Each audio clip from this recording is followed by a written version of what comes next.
Hi, Amy Raber here from Healthy Home Mama, and today we are talking about how to be more productive as a stay-at-home mom, my best tips and tricks. My channel is all about healthy living, homemaking, productivity, and family life, so if you like that kind of thing, hit the link below to subscribe and get notified whenever I upload new videos. All right, let's go ahead and dive in. Today I have 10 tips and tricks for you on how to be more productive as a stay-at-home mom.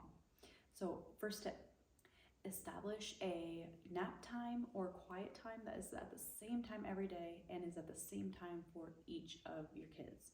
So I have a 5-year-old, a 2-year-old, and a 1-year-old. And my 1-year-old and 2-year-old nap, they nap at the same time every day, and they nap at the same time together. And then my 5-year-old, instead of a nap, does a quiet time. So if you have an older child, I highly recommend establishing a quiet time. So for our quiet time for our 5-year-old, we have specific toys, we have an art cart full of like art supplies, crafting things, and then we have specific books that he only gets during that quiet time. So I am able to, during this nap time, quiet time, get 2 hours most days. Most days I get 2 hours of quiet time to myself, time to get stuff done around the house and get my workout in, get some cleaning caught up, and just different to-dos that are on my list. I have 2 hours to do that every single day, which helps me to be more productive as a stay-at-home mom. Tip number 2 is a family cleanup before our bedtime routine. Now this has been huge for us. The kids get involved, my husband gets involved, and we all do this giant family cleanup where we go around the whole house, we clean up everything before bedtime routine for the kiddos starts. And one of the tips that I have for this is to find a spot for everything in your house. Our kids know where all of the toys go, they know where all of the books go, they know where all of the things go. So when we're going around doing this family cleanup, me and my husband are not just having to put the stuff away, having to put the toys away. They know where stuff goes and they're putting that stuff away. And another tip is to get little ones involved in this. We do a race where we set a timer for 10 minutes, we go around, see how much everybody can pick up in that amount of time and see who the winner is. So it helps get the little ones involved, gets them engaged in it, and makes it fun. It's just so nice to wake up to a clean house because you've spent that time the night before. Helps you feel more productive the next day, more ready to take on the day, and just makes you feel better overall. Tip number 3 is to get up before your kids. So I try to get up an hour and a half before my kiddos, and this has not happened in every season that I have been in. It has just recently been able to happen, and I'm so thankful for that time. So I want to preface this to say that if you don't have that time right now to get up before your kiddos, I value sleep much more. And so I know it's not always possible in all seasons that we're in, but if it is possible for you in this season, then I highly recommend to get up before your kids. This allows me time to get up, to make my bed, and I will touch on this tip in a little bit, and then I am able to look over my day's schedule, the activities I've planned or the tasks on the to-do list, look that over and plan for my day. I'm able to get myself ready. I'm able to come out in the living room where I do my time with the Lord. I'm able to spend some time with the Lord, which I like to do. Is super important for me to do that first thing in the morning, and I love that time and value that time. Like I said, I didn't always have this time. When in the newborn phase, I didn't have this time. Tip number 4, and in order to be successful with tip number 3, is going to be to prioritize your sleep. So what this looks like for me is I go to bed at the same time every night. You can set an alarm on your phone where all of your apps shut down at a certain time every night. I think it's like 1 to 2 hours before your bedtime. So you set your bedtime in your phone as a certain time, and then all of your apps and everything shut down an hour or 2 before that time. So it's like helping you to know, hey, bedtime's coming up. Let's not be on our phone, and helps you get your bedtime routine started. So this is something that you might have to discipline yourself in. I know I do. I mean, as a mom, we want to get stuff done. And so at night when the house is quiet, everybody's in bed, it's the perfect time to get stuff done. But this is where you have to discipline yourself because sleep is so important. Sleep is so important to how well we function each day, how good we feel, how much energy we have, how productive we can be. And so I always aim for 7 to 8 hours as like my golden spot. That's like what I need. And so I know at what time I'm going to bed every night, and I discipline myself in that. Tip number 5 is to have a schedule. Whenever you have a schedule, at least for myself, my days go much smoother. I am more focused, I get a lot more done, I'm more productive, and I don't feel overwhelmed. If you need help in knowing how to create your own schedule, I actually have a video on that. I left the link for it down below. So if you click that link, it'll take you there, and I walk you through step by step on how to create your own schedule. Tip number 6, set social media limits or put your phone in another room. So I'm sure everybody knows social media is a huge time suck. It takes so much of our time.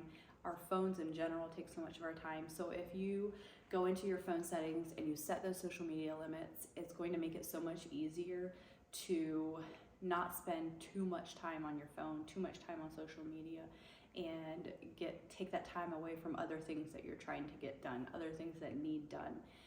Where social media is just something that's for fun, something that we use to keep in touch with people, friends, family, things like that. But in all honesty, I'm sure most of us will agree, at least for myself, social media, unless you have a business or there's other circumstances that can come into play, but for the most part, social media just drains our time, drains our energy. It's not helpful for us, as in like it doesn't really benefit us in the grand scheme of things when we're looking at what we're trying to get done as a stay-at-home mom in a day, on how we're trying to be productive. Social media really doesn't do that for us. And so if you're able to set those limits, set those limits. Tip number 7, we talked about this in tip number 3, and this is to make your bed. I'm sure you've heard this in most videos that talk about how to have a good morning routine, how to be more productive, and all of that. One of the top tips is going to be to make your bed. It sets you up for a much smoother day. Your room is nice and tidy before you even start your day, and you just feel more productive, you feel good, and you're ready to take on the day. Tip number 8, work out or move your body in some way, shape, or form. Working out is going to be energizing for you, keep you healthy, keep you motivated, keep you feeling really good. And so if you don't currently have a workout routine in place, start with, maybe 3 days a week. Do 10 minutes in the morning, 10 minutes at night, or maybe just do 10 minutes to start with. So just start implementing it into your routine.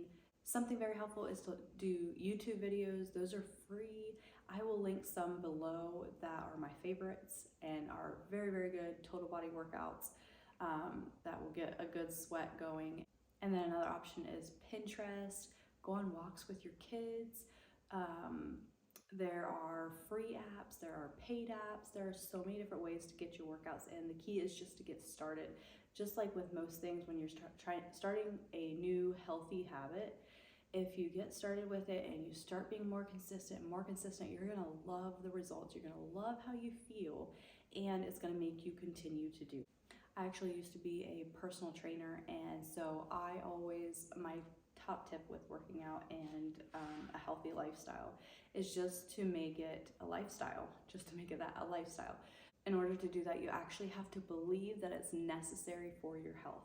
So instead of just working out to lose weight, starting and you're trying to lose weight, you're working out for a month or two, and then you fall off the bandwagon, and then you're off for a few months, and you're like, oh no, I have to get back on, I need to lose this weight. Instead of having that mentality, switch your mentality to, I have to move my body, I have to work out every single week because it is benefiting my health. It is what I need to be healthy, to feel good, to be energized, to be more productive, and to feel good as a mom, as a wife, as a woman, just in general. If you can establish that mentality for yourself, it's going to be so helpful, and it's going to help you to actually be able to implement this tip. Tip number 9, nourish your body with good, healthy, real food. For the most part, everybody really knows what real, good, healthy food is. So that's not really a problem, it's just implementing it. Focus on getting good quality protein, veggies, and fruit in each of your meals, and you will be set in this area. This is an area, like I said, everybody knows for the most part what is healthy for you, what is good for you. It's just a matter of doing it. So this will make you feel healthy energized, give you motivation. Last tip. Tip number 10 is to drink water. So like the food, like the working out, it's gonna give you energy, it's gonna make you feel good, it's gonna make you be healthy and energized, motivated, ready to take on your day. So something I do is I have a big half-gallon water bottle and I fill that up first thing in the morning, and then I set it on a spot in on my counter where I'm walking past throughout the day, and I can see it and I can remember, drink your water, drink your water. So I don't know if you're like me, but I did not want to be filling up a cup of water throughout the day and remembering to drink my water that way. I try to drink a half gallon every single day, and so it just made sense for me to get a half-gallon water bottle, fill it up one time during the day. I don't have to think about it again, just think about drinking it. That is much more manageable for me. If you've made it to the end, these are my top tips and tricks on how to be more productive as a stay-at-home mom. I hope some of these have helped you in some way. Let me know down below which ones you found helpful for you, which ones you're going to start implementing. I would love to hear in the comments, and I will see you next time. Bye.